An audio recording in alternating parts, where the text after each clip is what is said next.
Bonjour à tous, je vais vous présenter dans cette vidéo la méthode qui consiste à résoudre une équation du premier degré. Donc là on va être sur des équations du premier degré, on va être sur des rappels de collège. On va voir un peu comment résoudre par calcul, algébriquement, une équation du premier degré, c'est-à-dire une équation où on a au maximum des termes en x. On n'aura pas de x carré, de x puissance 3, de x puissance 4 ou de choses plus compliquées. Comment résoudre une équation du premier degré en fait? Première étape, ça va être de rassembler les termes de même nature dans le même membre. C'est-à-dire qu'on va mettre les termes en x du même côté et les nombres qui sont tout seuls de l'autre côté. Deuxième étape, simplifier les deux membres. On va simplifier le membre de gauche, le premier membre, à gauche du égal. Et on va simplifier le membre de droite, c'est-à-dire ce que je vais avoir à droite de mon égal, c'est le deuxième membre. Troisième étape, isoler la variable. C'est-à-dire, si on fait une équation avec des x, ce sera souvent le cas. On peut faire avec n'importe quelle lettre, on utilise souvent les x pour les équations. Ça va être d'isoler le x. Isoler le x, c'est-à-dire qu'on va obtenir x égale un nombre. C'est-à-dire que tout ce qui n'est pas des x, c'est-à-dire tous les nombres qui sont autour du x, on va les passer de l'autre côté. En passant toujours les nombres les plus éloignés au x de l'autre côté, au fur et à mesure. Conclure sur les solutions trouvées. Donc là, quand on aura isolé le x, qu'on aura simplifié notre résultat, on aura là où les solutions trouvées. Très souvent, on aura une seule solution. Sur les équations du premier degré en tout cas. J'ai pris deux exemples. Premier exemple, j'ai pris une équation pas trop compliquée. La deuxième va être plus compliquée puisque j'ai rajouté des fractions. La première, on va être sur des nombres entiers. 4x moins 5 égale moins 3x plus 2. Donc je réécris mon équation. Je mets une équivalence. L'équivalence, c'est la double flèche. Je rappelle, c'est que veut dire l'équivalence? En fait, quand on écrit une égalité ou une inégalité et qu'on réécrit la même en la modifiant, d'accord, on met une équivalence en la modifiant, en faisant en sorte que mes solutions, les solutions que je cherche, les solutions de ma première équation, mes équations de départ, vont être les mêmes que la nouvelle équation. On ne change pas les solutions de notre équation. Donc on met une équivalence ici à chaque ligne. C'est-à-dire que cette équation-là est équivalente à celle-ci, et celle-ci est aussi équivalente à celle-ci. Ça marche dans les deux sens.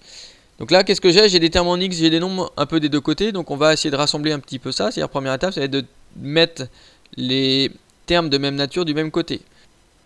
Donc là, on peut commencer par le moins 5. Moins 5 ici, il est à gauche. Donc pour le supprimer, ce qu'il faudrait, c'est avoir un plus 5. Donc je rajoute un plus 5. Donc moins 5 plus 5, ça fait bien 0. Donc je rajoute son opposé. Mais si j'ai mis plus 5 à gauche, il faut que je mette plus 5 aussi à droite, pour avoir toujours l'équilibre de la balance. Donc il faut bien... Voilà, j'ai exactement la même équation que la première ligne, sauf que j'ai rajouté plus 5 à gauche et à droite de mon égal, ce qui fait que ma balance est toujours en équilibre. Une équation, c'est comme une balance. Voilà, quand on fait quelque chose à gauche, il faut faire la même chose à droite, et inversement. Et donc moins 5 plus 5, ici, ça va me faire 0. Donc en fait, à gauche, il me reste quoi? Il me reste que 4x. À droite, il va me rester moins 3x plus 2 plus 5, ça change pas. Même principe, alors ici, c'est vrai qu'en seconde, on peut être un peu plus rapide en disant, bah tiens, j'avais moins 5 à gauche, il est passé en plus 5 à droite. D'accord, on passe en son opposé. Moins 5, il passe de l'autre côté en plus 5. Pour les termes en x, c'est pareil. Alors, soit je passe le 4x qui est à gauche ici à droite, soit je passe le moins 3x qui est à droite, je le passe à gauche. Alors, le plus simple, c'est de passer, vu que j'ai passé mes nombres à droite, autant passer les termes en x à gauche. Donc ici, je m'occupais du moins 3x. Pour qu'il disparaisse en quelque sorte, il faut que je rajoute un plus 3x. Moins 3x plus 3x, ça fait bien 0x, c'est-à-dire 0. Mais comme j'ai rajouté plus 3x ici à droite, il faut que dans mon membre de gauche, je rajoute plus 3x pour que j'ai toujours ma balance en équilibre. Et donc à ce moment-là, à gauche, ça va me donner quoi? Ça va me donner 4x plus 3x égale, et à droite, ça va me donner 2 plus 5, puisque le moins 3x et le plus 3x ici font 0x, c'est-à-dire 0. 4x plus 3x, j'en ai 4 et j'en ai 3, donc j'ai combien de x? J'en ai 7, donc ça me donne 7x. 2 plus 5, ça fait 7. Et donc ça me donne 7x égale 7. Maintenant je veux isoler mon x. Alors entre le 7 et le x, ici j'ai un fois. D'accord, je l'ai mis en violet. 7 fois x, ça permet d'éviter les erreurs. Et donc le 7 il est multiplié. Mon 7 il va passer de l'autre côté en divisé. Alors soit on passe le 7 directement en divisé, un peu sur le même principe, c'est-à-dire qu'on fait l'opération complémentaire. Et donc ça va me donner 7 divisé par 7. Ou alors je dis que par exemple ici, 7x, si je divise par 7, ça va me faire disparaître mes 7, parce que 7 divisé par 7 ça fait 1. Et donc 1x ça donne 1. Donc ici si je divise par 7 du côté gauche, il faut que je divise par 7 du côté droite. Et donc à gauche ça me donne bien x. Et 7 divisé par 7, ça me donne bien 1. D'accord? Donc si j'avais dit plus rapidement, comme je l'ai dit, 7 est multiplié, le 7 est multiplié, le 7 il passe en divisé.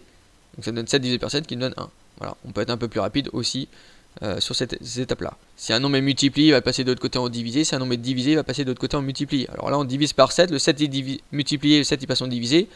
Il n'y a pas de moins qui apparaît. On ne change pas le signe du nombre. Si j'avais eu moins 7x, le moins 7 est multiplié, le moins 7 il serait passé en divisé. C'est-à-dire qu'on aura divisé par moins 7. On ne change pas non plus le signe quand il est négatif.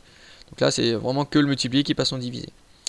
Et donc x est égal à 1, donc c'est-à-dire que ma solution c'est 1. D'accord? S égale S comme solution, la solution est 1. D'accord? On met des incollades. Si on a plusieurs solutions, on va mettre plusieurs nombres dans mes incollades séparés par des points-virgules. Ou alors vous mettez une phrase, vous mettez la solution de l'équation est 1.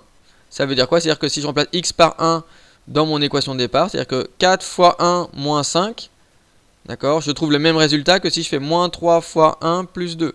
C'est-à-dire que si je remplace x par 1 partout sur ma ligne de mon équation, je vais avoir l'égalité qui va être vérifiée. Je vais avoir le même résultat à gauche et à droite de mon égal. Pour tous les autres nombres, ça ne fonctionnera pas. Deuxième exemple, le même principe avec des fractions, donc c'est un petit peu plus dur. Je vais être un peu plus rapide parce que c'est la même idée, hein. C'est juste que les fractions vont complexifier un petit peu les calculs. Donc je réécris mon équation, je mets mon équivalence, donc là je réécris pour l'instant la même chose. Comme tout à l'heure, on va s'occuper par exemple du moins un quart. Pour le faire passer de l'autre côté, alors soit je dis, bah tiens, je rajoute un plus un quart pour faire son opposé. Et à ce moment-là, je vais mettre plus un quart aussi à droite. Je mets bien la même, je rajoute bien par rapport à ma première ligne la même chose à gauche et à droite du égal. D'accord? Donc plus un quart et plus un quart. Sachant que mes deux qui sont en vert ici, dans le premier membre, moins un quart plus un quart, ça fait 0. Donc il va me rester 2 tiers de x. Et à droite, j'ai 1 demi moins 1 sixième de x plus un quart. Donc là, j'ai rien modifié sur le membre de droite. J'ai bien maintenant moins demi et mon plus un quart qui sont du même côté. Je vais m'occuper des termes en x, donc là j'ai un 2 tiers de x et là j'ai un moins sixième de x. Évidemment on ne peut pas les additionner ou les soustraire maintenant puisqu'ils ne sont pas du même côté du égal, hein. Comme tout à l'heure avec le moins un quart et le 1 demi au départ, on ne pouvait pas les rassembler, il fallait d'abord les mettre du même côté. Donc là si je m'occupe par exemple du moins 1 sixième de x, eh ben, je vais faire son opposé. Donc ça me donne plus 1 sixième de x. L'opposé de moins 1 sixième de x, ça fait plus 1 sixième de x. Les deux nombres que j'ai en bleu ici, si je les additionne, ça fait 0. J'ai mis plus 1 sixième de x ici à droite, donc il faut que je le rajoute ici à gauche, pour que j'ai toujours l'équilibre de la balance. Et donc, à gauche, j'ai la même chose, et à droite, ben, mes termes en x vont disparaître, hein, ça va faire 0x, c'est-à-dire 0, il m'en restait le 1 demi et le 1 quart. Maintenant, je vais rassembler mes nombres, je vais essayer de simplifier mes deux membres, deuxième étape. 2 tiers de x plus 1 sixième de x, alors ça me fait combien de x? Ça me fait 2 tiers plus 1 sixième. Ce qui est embêtant, c'est que c'est pas le même dénominateur, hein. J'ai fait une vidéo sur les opérations sur les fractions, il faut que j'ai le même dénominateur pour pouvoir les rassembler. Donc le 2 tiers, je vais le modifier en 4 sixièmes. Je multiplie par 2 en haut et en bas de ma fraction. 2 fois 2, 4, 3 fois 2, 6. Plus 1 sixième. Alors pourquoi j'ai multiplié par 2? Pour bien avoir un divisé par 6 sous mes deux fractions. Même principe à droite. J'ai 1 demi plus 1 quart. Je ne peux pas les additionner directement. Il faut d'abord que je modifie au moins une des deux fractions. Ici, si je modifie simplement la première en 2 quarts, je multiplie par 2 en haut et en bas. Je multiplie par le même nombre. Pourquoi par 2? Pour faire en sorte que justement j'ai le même dénominateur, c'est-à-dire ici 4. Et donc ici, 4 sixièmes de x plus 1 sixième de x, ça me fait combien d'x? Ça m'en fait 5 sixièmes. 4 sixièmes plus 1 sixième, ça fait 5 sixièmes. Et 2 quarts plus 1 quart, ça fait 3 quarts. On a fait déjà une bonne partie de la résolution. Maintenant, il nous reste à supprimer en quelque sorte le 5 et le 6. Donc il y a plusieurs façons de penser. Première façon, c'est de dire, bah tiens, le 5 sixième, il est multiplié. Je rajoute un multiplié et un multiplié entre mon 5 sixième et mon x. Donc comme 5 sixième est multiplié, je fais l'opération complémentaire qui va être le divisé par 5 sixième. Le 5 sixième est multiplié, il va passer de l'autre côté en divisé. Donc ça donne 3 quarts divisé par 5 sixièmes. Et donc après, alors là c'est un peu compliqué, mais 3 quarts divisé par 5 sixièmes, ça fait 3 quarts. Divisé par 5 sixièmes, divisé par une fraction, c'est multiplié par l'inverse. Donc divisé par 5 sixièmes, c'est pareil que multiplié par 6 sur 5. Donc le divisé, je fais multiplier. Et au lieu de mettre 5 sur 6, je mets 6 sur 5. L'inverse d'une fraction, j'inverse tout simplement le nombre du haut et le nombre du bas. Donc celui qui est en bas devient en haut, et celui qui est en haut devient en bas. Donc j'ai changé le 6 et le 5. Donc divisé par 5 sixièmes, c'est pareil que multiplié par 6 sur 5. Comment faire différemment? On aurait pu dire, bah tiens, le 6 il est divisé, il va passer de l'autre côté en multiplié. C'est-à-dire que là, mon 6 est bien en multiplié. Le 5 il est en multiplié, hein, 5 fois x. Donc le 5 il multiplie bien le x. Donc il va passer en divisé. D'accord? Donc on va passer ici d'ici d'une façon différente, c'est en faisant l'opération complémentaire. C'est-à-dire qu'ici, moi, comment je suis passé de l'étape là à l'étape là, j'ai divisé par 5 sixièmes des deux côtés. Et donc 5 sixièmes divisé par 5 sixièmes, ça me faisait 1 du côté gauche. Et là, ça me donne bien 3 quarts divisé par 5 sixièmes. Voilà, il y a plusieurs façons de penser qui reviennent au même. Hein. Ici, donc, soit je fais directement ma multiplication. Multiplication de fractions, c'est ce qu'il y a de plus simple. Je multiplie les deux nombres du haut ensemble et les deux nombres du bas ensemble.